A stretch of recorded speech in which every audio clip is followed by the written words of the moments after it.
ফিরে এসে দেখে সে মরে নাই, তাকে আবারও ইট পাটকেল এবং বেলচা দিয়ে তাকে মারতে থাকে, যার ভিডিও সামাজিক মাধ্যম সংবাদ বিভিন্ন জায়গায় ভাইরাল প্লাস প্রকাশিত হয়েছে। উক্ত ঘটনায় আজকে 14 দিন পার হয়ে গেল, আমরা প্রশাসনের কোনো প্রকার সঠিক পদক্ষেপ আমরা দেখতে পাইনি। আমরা যদি একটু চিন্তা করে দেখি, এই দস্যু বাহিনী নয়ন পিয়াস রিপন গত 2 যুগ ধরে অপরাধের শীর্ষস্থান গুয়াগাছিয়াকে অবরণ্য এবং নিরাপদ স্থল করে তুলেছে।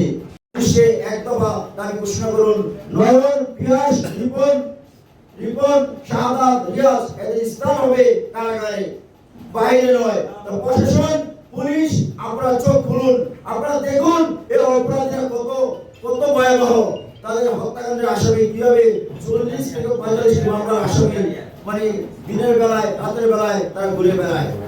বর্তমান স্বরাষ্ট্রমন্ত্রীর আমাদের আহ্বান, আপনারা আওয়ামী লীগ বাংলাদেশকে বিতাড়িত হইল, এই গুয়াগাছি থেকে আওয়ামী লীগ বিতাড়িত হয় নাই। কারণ আপনারা জানেন পিয়াস আওয়ামী লীগের অন্যতম শীর্ষ সন্ত্রাসী ছিল এবং শত শত ফেসবুকে ভিডিও ফুটেজ এমপি মিনাল কান্তের সাথে তার ছবি বিভিন্ন জায়গায় ভোটের যে তার গণগ্রেফতার নির্বাচনের সহিংসতা ভোট কেন্দ্র দখল ডাকাতির সাথে সে সম্পৃক্ত ছিল। এই নির্বাচনে কিন্তু পিয়াস যাতে ধানের শীষের কোনো লোক ভোট দিতে না পারে বিভিন্ন জায়গায় নদীর পথে তারা স্পিড বোট বিভিন্ন ফসলের জমিতে তারা লুকিয়েছিল, যাতে কামরুজ্জামান রতনের মতো একজন দক্ষ একজন সুনাগরিক একজন শিক্ষিত মানুষ যাতে মনুষ্যদের ফিরে না আসে। হবে বাংলার জমিনে এবং এই মুন্সিগঞ্জ ডিস্ট্রিক্টে কোনটা আমরা বড় জানি, এর সবার কিছু না। একে সে অনেক খুন করছে, খুনের একটা আসামি কি দরকার, তার ফাঁসি দরকার।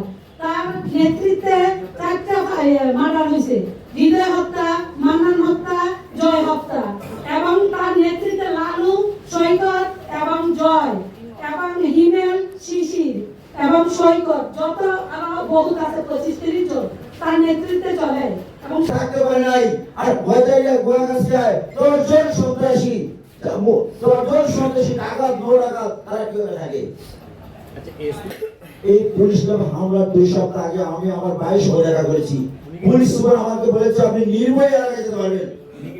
তাদের নিজ বাড়ি থেকে বিতাড়িত এবং প্রত্যেকটি পরিবারের বাড়িতে যত মালামাল আছে সমস্ত মালামাল লুট করা হয়েছে। ইতিমধ্যে সবগুলা ঘর খালি, আপনারা সরজমিনে তদন্ত করে দেখতে পাবেন এবং প্রত্যেকটা ঘরকে একটি ইউনিক স্টাইলে তালাবদ্ধ করে রাখা হয়েছে, যে ওদের নিজস্ব তালা মেরে রাখা হয়েছে।